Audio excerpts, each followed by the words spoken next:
하겠습니다. 자, 49페이지, 49페이지.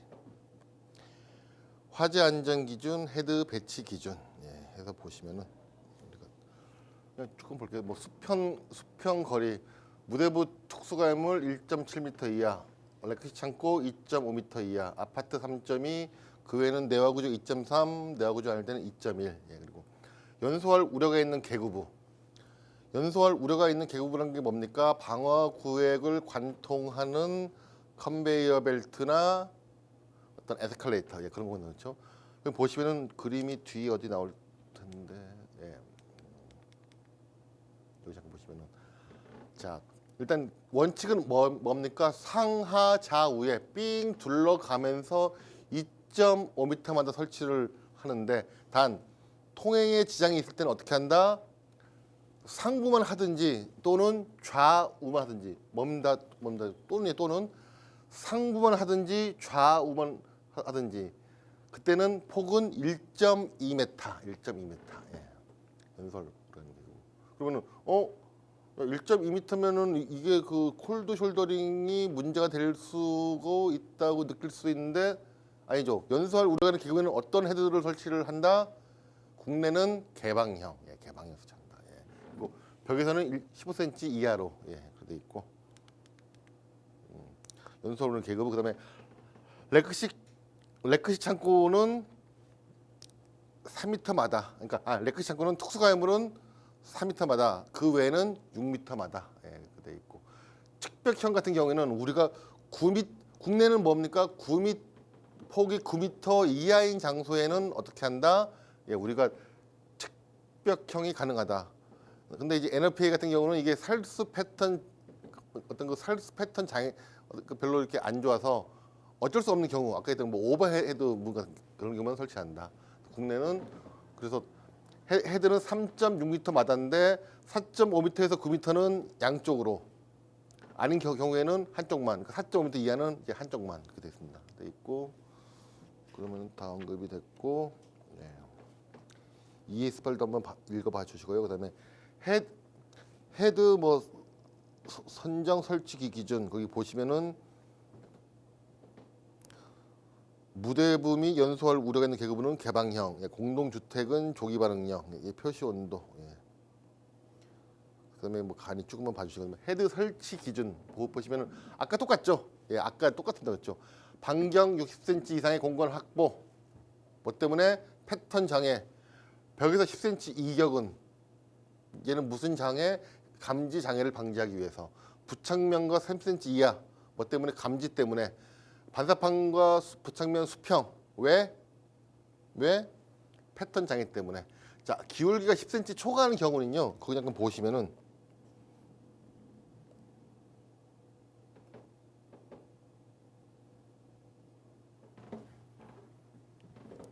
자, 이렇게 경사천장 같은 경우에는요, 보시면은 방법이 두 가지예요. 자, 가지배관이 이렇게 가고 이렇게 가는 경우가 있고, 이렇게 서로 이렇게 가는 경우가 있는데, 얘 같은 경우에는, 자, 이 헤드들은 어떻게 설치를 한다? 얘의 수평으로. 왜? 이 헤드를 이렇게 설치하면 뭐가 문제니까? 패턴 장애가 문제니까. 그런데 맨 위에 상부의 헤드는 바닥면과 평행하게, 그렇죠? 얘와 관계없이 헤드를 이렇게 설치하라 입니다. 그리고 S라는 게 어떻게 본다? 이게 S가 아니라 이걸 본 거지. 이걸로 이렇게, 이게 S다. 이런 방법이 있고, 또는 뭡니까? 이렇게 서로 마주 보는 거죠. 마주 보는 거. 얘는 어떻게 해야 된다? 이 간격은 2분의 1 S고, 그다음에 이 천장에서 이 헤드까지는 0.9m 이하로 이렇게 하라, 그런 얘기입니다. 그래서 방법을 갖다가 이런 방법이 있고 이런 방법이 있다. 그거 기준 한번 봐주시고요.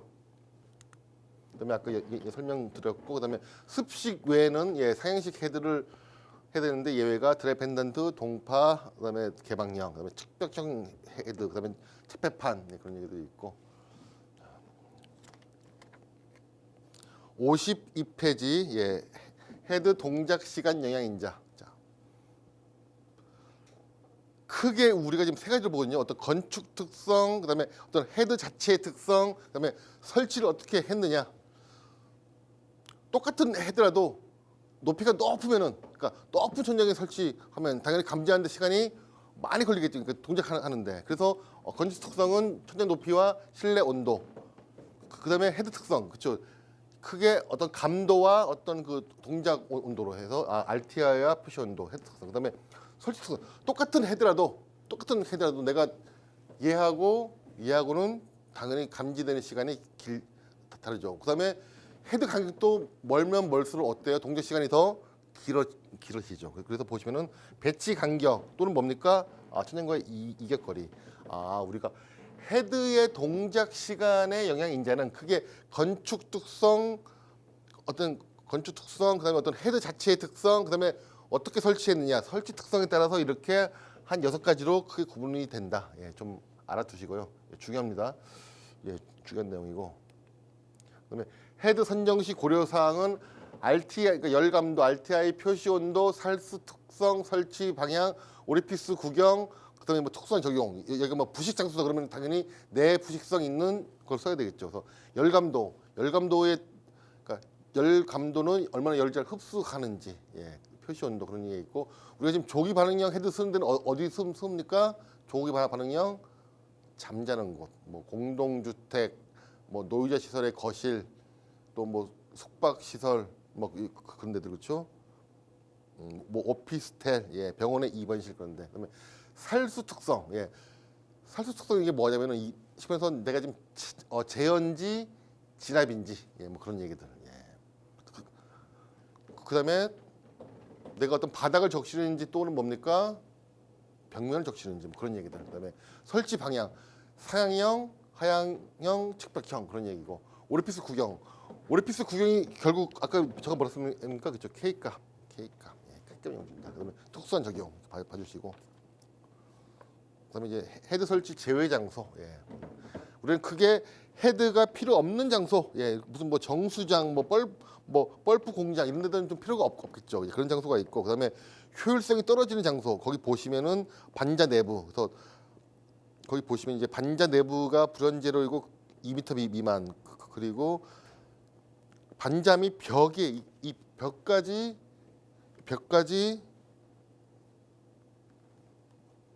불연제로일 때는 2m 이상, 단 가연물이 없을 때, 예, 그런 게 있고, 그다음에 한쪽 면이 불연제로일 때는 1m 미만, 예.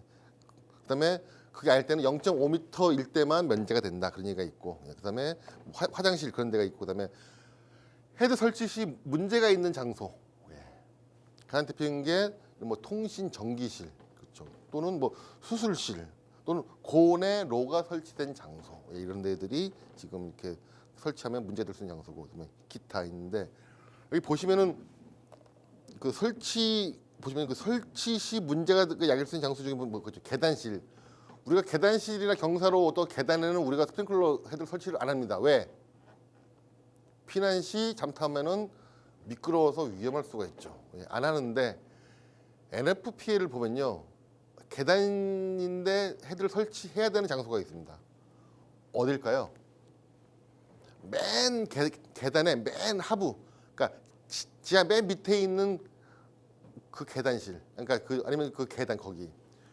보통 맨 지하층 거기 가면은 뭐가 있습니까? 뭐가 있어요? 거기는 뭔가가 있어요, 그렇죠? 예, 보면은 그냥 뭐 신문 뭐 그런 좀 박스도 있고 같은 뭔가가 보면은 있어요. 근데 NFA나 뭐 미국이나 우리나라랑 똑같겠죠. 거기다가 뭔가가 있기 때문에 거기는 확인할 위험이 상당히 크다고 보는 거예요. 그래서 거기는 헤드 설치를 하라고 합니다. 예. 근데 얘는 좀 맞는 것 같아요. 어딜 가든지 보면은 맨 밑에 지하에 그 바닥에 보면은 뭔가가 가연물이 있습니다. 그렇죠? 그것도 아주 잘 타는 가연물. 예. 그래서 지금 NFP 같은 경우에는 그 어떤 그 맨 밑에 계단 참에는 헤드를 설치하라고 되어 있습니다. 예, 그런 얘기가 있고. 56페이지 소화 설비의 배관 배열. 예, 배관 배열 보시면은, 자, 얘가 지금 토너먼트 트리 그리드 루프인데, 일단 그리드와 루프의 차이점. 자, 얘가 지금 루프거든요. 루프는 특징이 뭡니까? 가지 배관은 끊어져 있는데 교차 배관은, 예, 연결돼 있습니다. 그렇죠? 예.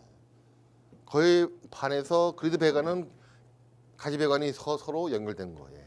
그러면 우리가 일단 소화 설비의 배관에서 이런 토너먼트 방식은 우리 지금 가지 배관은 토너먼트 방식을 사용하지 못하게 되어 있습니다. 그렇죠? 예. 일반적으로 수계 설비는 토너먼트 방식을 사용하지 않아요. 토너먼트 방식의 가장 큰 장점은 뭡니까? 나오는 물량이 다 일정해. 그게 장점인데 단점은 뭐예요? 예, 손실이 커가지고 기본적으로 수계는 설치를 안 하는 게 원칙이었는데 최근에 법이 좀 바뀌었죠. 포소화 설비에서 압축 공기포의 배관 배열은 어떻게 한다? 예, 이렇게 나오는 거예요. 토너먼트 방식으로. 예. 압축 공기포는 압축 공기포. 예. 그래서 우리가 뭐 트리, 루프, 그리드. 예. 그래서 자, 우리가 봤던 그리드나 루프 방식을 갖다가요. 거기 표현 보시면은 수력 특성이 우수하다. 예, 우리가 그런 표현을 쓴다. 수력 특성이 우수하다. 이게 지금 무슨 뜻일까요? 우리가 보통 이제 그리드 방식이라고 우리가 얘기를 하다 보면은 뭐라 얘기를 하냐면은 뭐 여기가 막혀도 배관이 이렇게 뭐 물이 뭐 공급될 수가 있던데 배관이 막히는 경우가 이렇게 배관이 막힐 일은 글쎄요 일반적으로는 거의 없다고 봐야죠. 예. 또는 뭐 배관 파손 시 뭐 물의 공급이 가능하다. 근데 일로 파손되면 대부분 다 물이 일로 새지 일로 물이 잘. 예, 사실 그리드 방식이 뭐 우리가 어떤 뭐 배관이 막혀서 뭐 또는 파손돼서 사실 그런 의미는 없어요. 근데 NFP에 있는 기술사들은 다 그리드나 루프를 사용합니다. 특히 그리드를 상당히 좋아해요. 네, 좋아해. 왜? 트리보다 그리드 방식이 조금이라도 배관도 좀 공사도 더 힘들고 당연히 배관도 쪼가리라도 하나 더 들어가겠죠. 그런데 얘를 사용을 많이 해요. 뭐 때문에? 자, 좀 더 그릴게요. 만약에 헤드가 지금 이렇게 있다. 지금 있으면은 자, 맨 말단 헤드가 만약에 1kg다. 그러면은 얘는 얘가 지금 말단이면은 얘는 뭐 한 1.5, 얘는 2.5, 만약에 이게 없다면 뭐 3, 뭐 3.5 이렇게 되는 거죠. 이게 점점 압력이 커져요. 예. 근데 이 그리드는 한번 보시면은 자, 일단 헤드를 제가 좀 더 그릴게요. 조금 더 딱 이렇게 그래서 뭐 이렇게까지 딱 그리면은 자, 이게 1kg면은 여기는 뭐 1.5 여기도 1.5 여기가 2.5 예, 만약 그렇게 됐죠. 자, 하나, 둘, 셋, 넷, 다섯, 여섯, 일곱 개면은 여기 지금 하나, 둘, 셋, 넷, 다 여섯 개. 그냥 하나 뺄게요. 자, 얘하고 비교해 보면은 어떤 차이가 있습니까? 얘가 압력이 더 높아요. 압력이 높다는 얘기는 뭡니까? 나오는 헤드의 물량이 더 많아. 어떤 수리 계산을 할 때. 근데 얘는 물량이 적어요. 그리드 방식으로 내가 설계를 했더니 물량이 적네. 방수량이 적다는 얘기는 뭡니까? 저장량도 적고 펌프 용량도 작아져요. 그렇죠? 내가 수리 계산을 할 때 그리드 방식으로 했더니 어떻더라? 배관 이 비용은 좀 더 드는데 펌프나 그런 쪽에서 뭐가 되더라? 세이브가 되더라. 그걸 갖다가 뭐라고 표현 쓰냐? 거기 보시면은 장점이 그리드 방식의 장점이 뭐니까 뛰어난 수력 특성을 가진 설비. 이 뜻이 뭐냐면 이게 지금 이 뜻이에요. 압력 차가 얘보다는 적어서 수원의 양이 적어집니다. 그래서 NFP에서는 얘를 많이 사용을 해. 네, 얘를. 네, 그래서 봐주시고, 예.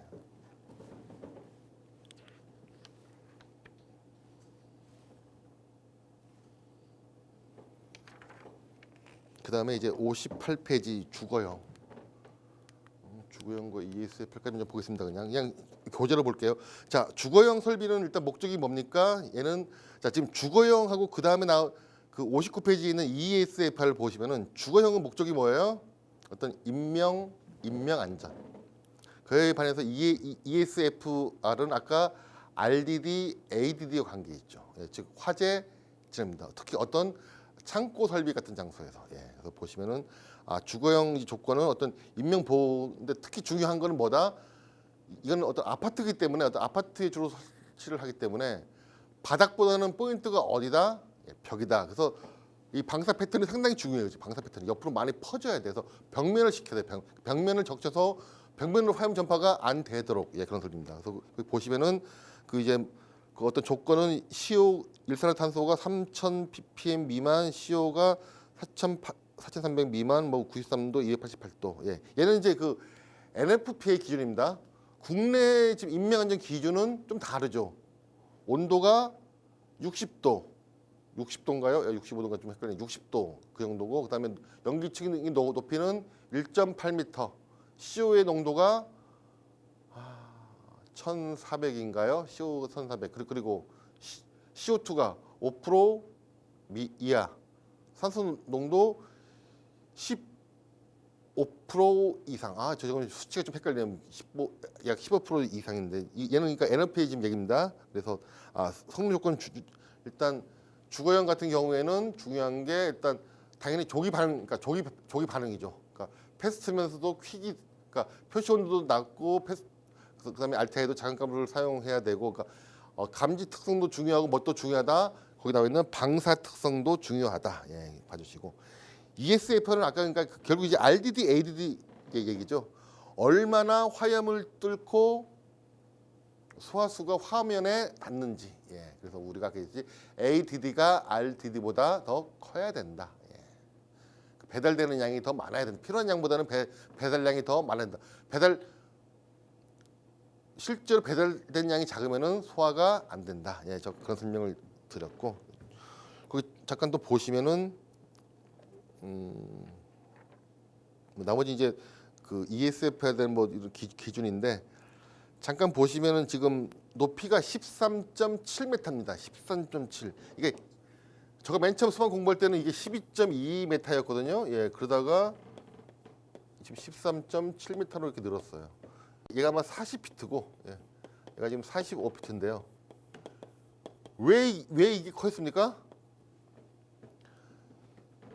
이 ESFR를 그러니까 맨 처음 개발을 할 때 보통 만든 다음에 얘는 어떻게 하냐면 실제로 창고를 물건 싸놓고 불 질러서 실제로 실험을 해봤습니다. 즉 뭡니까? 풀 스케일 테스트를 한 거예요. 풀 스케일 실험을. 대단하죠. 그러니까 정말 대단한 분들인 것 같아요. 실제 창고에서, 그것도 축소 모델도 아닌 실제 모델에서, 물론 뭐 이제 아마 철거하기 전 창고겠죠. 하여튼간 이렇게 해놓고 물건 있는 상태에서 실제로 설치해서 불 질러서 소화되는가 안 되는가 본 거예요. 맨 처음에 실험을 맨 처음에 이까지 했다가 조금 더 해서 이제 요까지 딱 한 거죠. 이래도 불 꺼진다. 아마 좀 있으면 이게 아마 한 50피트로 해서 50피트면 이게 얼마냐? 한 10분 얼마까지 또 아마 늘어날 거예요. 계속. 근데 지금까지는 실험을 이까지 한 거죠. 예. 그러면 만약에 내가 한 50피트 내가 하고 싶다. 못 하나요? 사실 할 수 있습니다. 그렇죠? 단 조건이 뭐예요? 입증을 해야죠. 어떻게? 똑같은 거 지어놓고 불 질러서 야 이거 꺼이잖아. 입증만 되면은 당연히 가능하겠죠. 근데 돈이 조금 좀 많이 들죠. 예. 그래서 쭉 보시면 그런 내용이 있고, 일단 중요한 게 ESFR은요.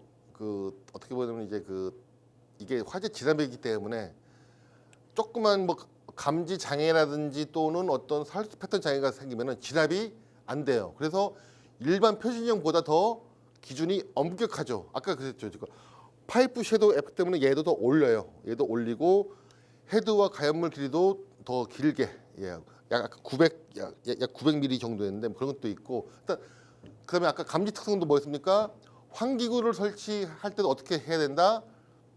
초기에는 환기구가 동작되면 안 된다. 일단 그러니까 설치를 하지 않든지 또는 뭡니까? 초기에는 동작되지 않도록 그렇게 설비를 해야 된다. 아주 좀 까다로운, 왜?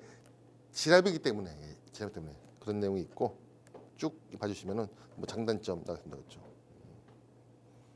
근데 얘 지금 못 쓰는 게 사료 위험물은 당연히 못 쓸 테고, 그다음에 타이어 두루마리, 종이 및 섬유류 같은 화염의 속도가 빠르고 방사된 물이 합으로 도달하지 못하는 경우에는 사용할 수 없다. 그런 나왔습니다. 한번 봐주시고, 일단 이까지 하면 일단 기본적인 어떤 그 화재 안전 기준과 NFP 기준을 좀 설명을 일단 드릴 거예요. 조금 쉰 다음에는 우리 그 이제 화재 안전 이제 수원 계산, 이제 뭐 수리 계산 쪽 이제 설명을 좀 이렇게 드리겠습니다.